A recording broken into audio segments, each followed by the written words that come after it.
Забудь о том, что плачет Фарангис. О нас не думай, должен ты спастись. Как мне забыть тебя, о кипарис мой нежный? Любовь моя к тебе, как небеса безбрежна. Надеждой я живу, что я к тебе вернусь. Мне сына сохрани. Я сохраню, клянусь.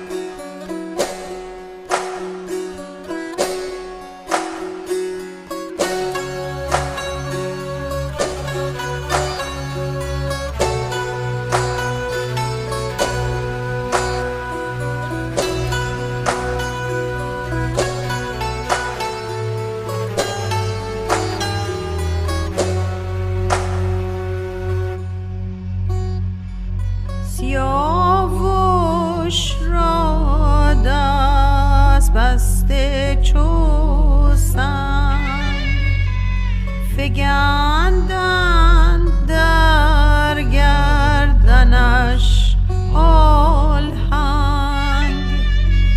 تن پیلوارش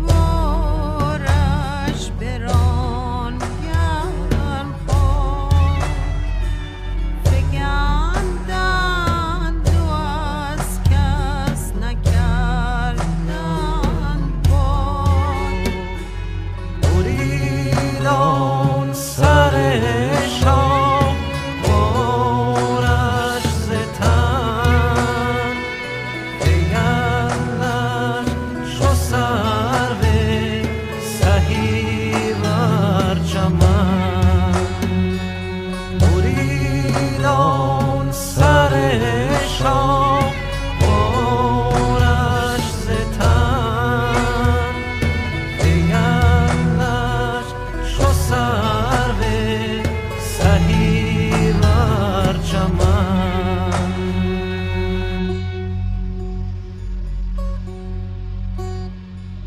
برید و میان را به گیسو ببست بفند و گل ارغوان را بخست همی اشک بارید بر کوه سیر دلانه ز خوشاب شد به دو نیم ز سرماه رویان گسسته کمند تراشیده روی و بمانده نژند همه بندگان مو کردن باز فرنگیز مشکی کمند دراز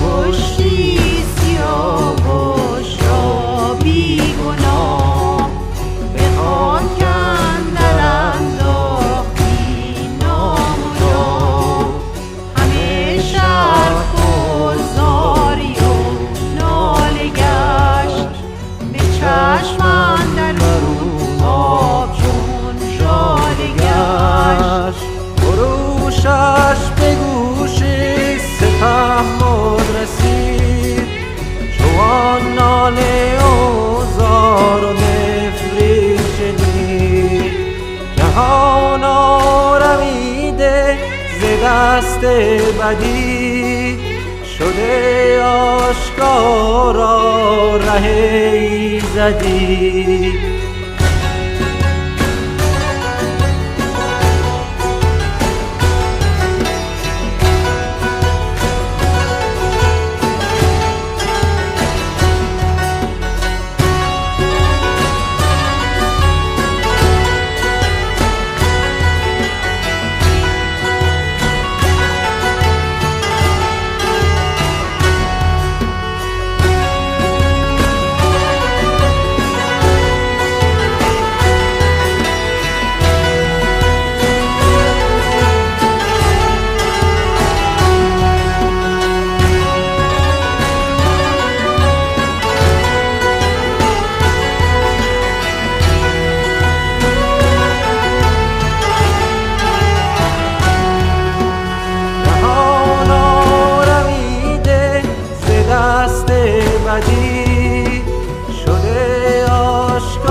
میدونم